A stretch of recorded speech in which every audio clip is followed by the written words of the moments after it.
Hello guys, வாங்க இப்போ மல்லி சீரியல் ப்ரோமோவை பற்றி பார்க்கலாம். இப்போ தான் ஃபர்ஸ்ட் டைம் என் சேனலில் பார்க்குறதா இருந்தால் சப்ஸ்கிரைப் பண்ணிக்கோங்க.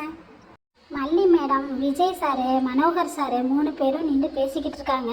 ரேணுகா மேடம் ரூம்லேருந்து எந்திரிச்சு வரும்போது அவங்க பேசுகிறத காதில் வாங்கிட்டு மனோகர் சாரை பார்த்து கேட்குறாங்க, என்னை பார்த்து அப்படி பேசுகிற, என்னை யாருன்னு நீ நினச்ச, என்னை ஹாஸ்பிட்டலுக்கு நீ அழைச்சிட்டு போக சொல்லுவியா நீ அப்படின்னு சொல்லிட்டு கேட்குறாங்க. அதுக்கு மனோகர் சார் சொல்கிறாங்க, தெரியாமல் சொல்லிட்டேம்மா, என்னை மன்னிச்சிருமா அப்படின்னு சொல்கிறாங்க. அதுக்கப்புறம் மல்லியும் விஜயும் சேர்ந்து வெளியில் கிளம்பி போய் வக்கீல் சாரை பார்க்கலான்னு போகிறாங்க.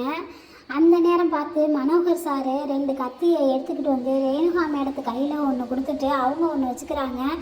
நம்ம 2 பேரும் சேர்ந்து இப்போ ஒரு கேம் விளையாடலாமா அப்படின்னு சொல்லிட்டு ரேணுகா மேடத்துக்கிட்ட கேட்குறாங்க. ஐயா, கேமா விளையாடலாமே அப்படின்னு சொல்லிட்டு ரேணுகா மேடம் சொல்கிறாங்க.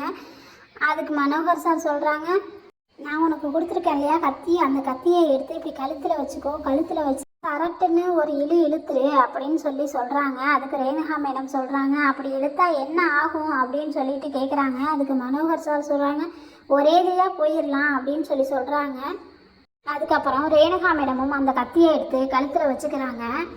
ஆனால் ரேணுகா மேடம் மனநல பாதிக்கப்பட்ட மாதிரி நடிக்கிறாங்களா, இல்லை உண்மையாகவே அவங்களுக்கு மனநல பாதிக்கப்பட்டிருக்கா, என்ன ஏதுன்னு யாருக்குமே தெரியலை. அதுக்கப்புறம் விஜயும் மல்லியும் சேர்ந்து லாயரை பார்க்க போயிருக்காங்க. அந்த லாயர்கிட்ட கன்சல்ட் பண்ணுறாங்க.